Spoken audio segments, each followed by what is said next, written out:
Hello everyone, my name is Perry Bowman and I am the planner assigned to file 2520. This is a recording of the public information meeting slides that were presented at the public information meeting on October 30th, 2025.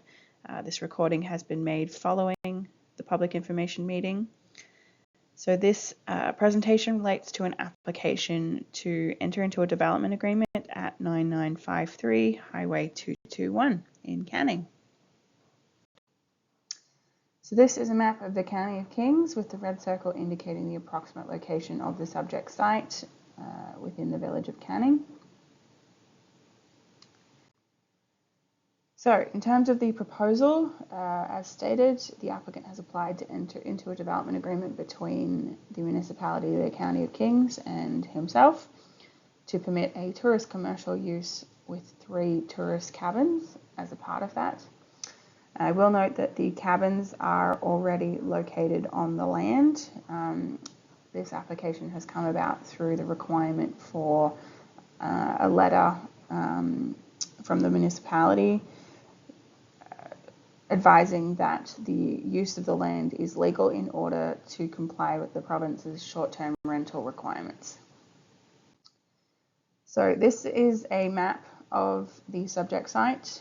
The red rectangles on the map indicate the proposed locations of the cabins in the event that this application is successful.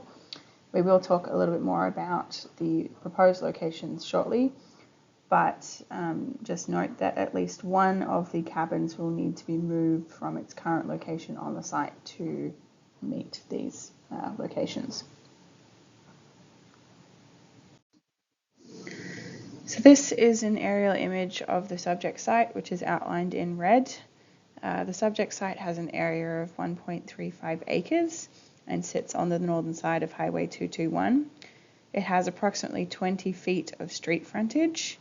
The site is irregular in shape, and as it has such a small street frontage, access to the site is made by an easement through the property to the west, and then follows up into the property.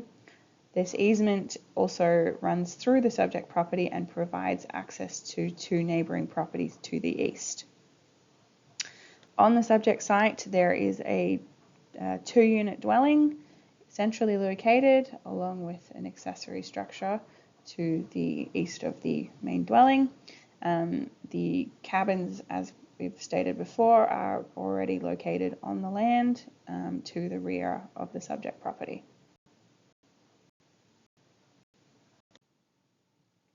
So this is a zoning map of the subject site. So as we can see, the subject site is split. It has 2 zones.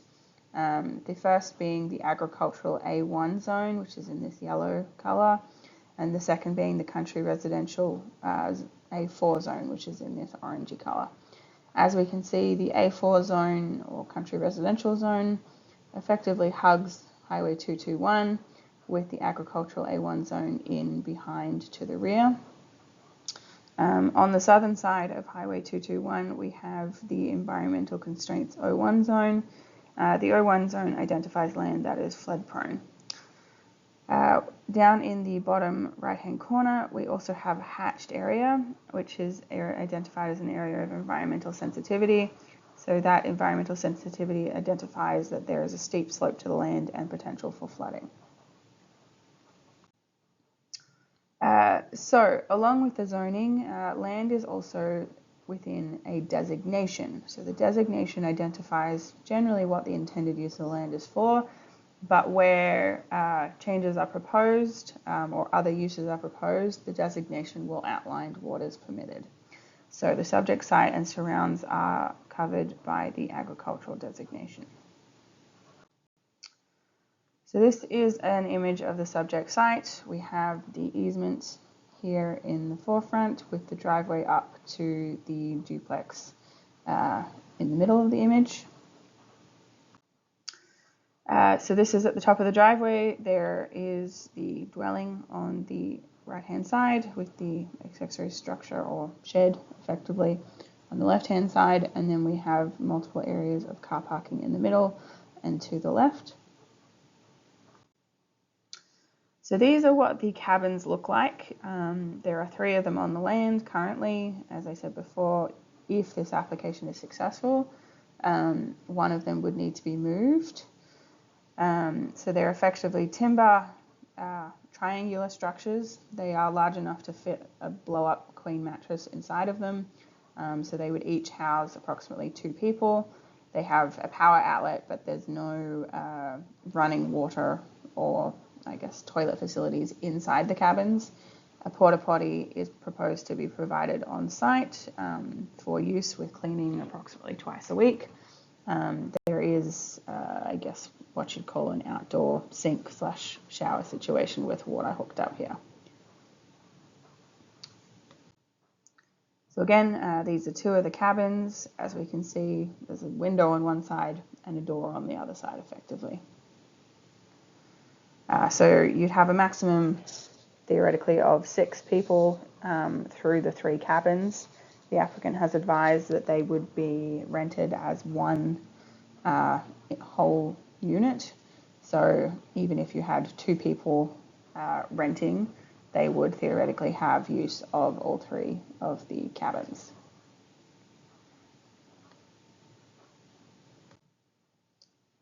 So moving on to more of the policy side of things.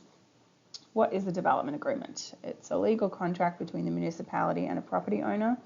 It enables uses that would not otherwise be permitted in a zone. It places site-specific conditions on the location and design of development and runs with the land until discharged.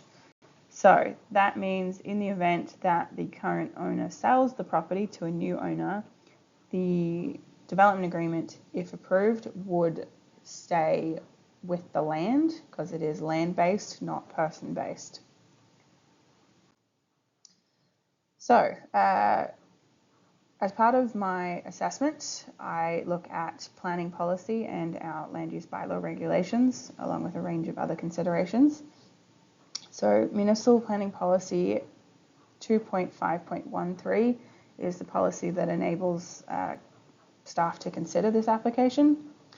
So consider only by development agreement within the agricultural designation. Proposals for visitor-orientated development is set out in policy 2.5.13. And so council shall be satisfied that the proposal is oriented to visitors. The subject property has an appropriate lot area.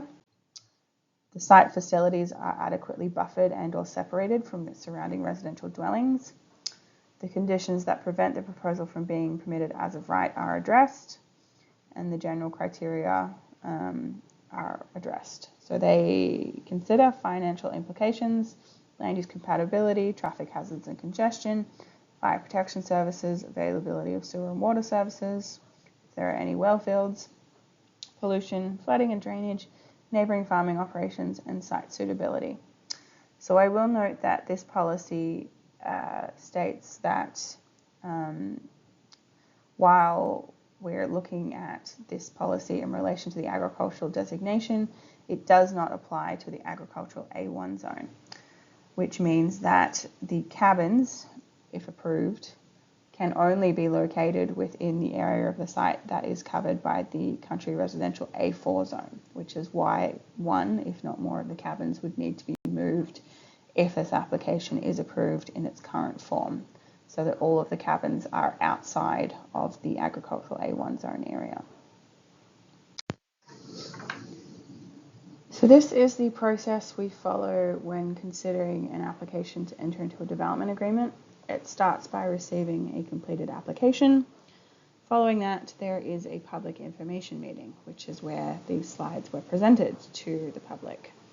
So the public information meeting is step 2. It is very early on in the process.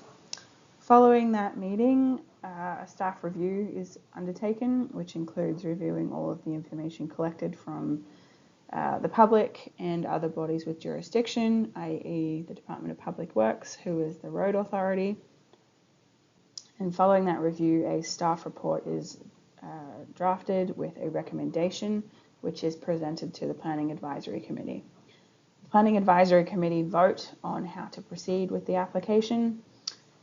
If they put forward a positive recommendation, it will continue through to initial consideration, which is where it is reviewed by the full Municipal Council and they vote on whether to authorise a public hearing. If a public hearing is authorised, this will be another opportunity for the public to speak directly to the Municipal Council regarding the application. Following the public hearing, there is final consideration where Municipal Council will vote and make a decision on the application. And following that decision, there is a 14-day appeal period.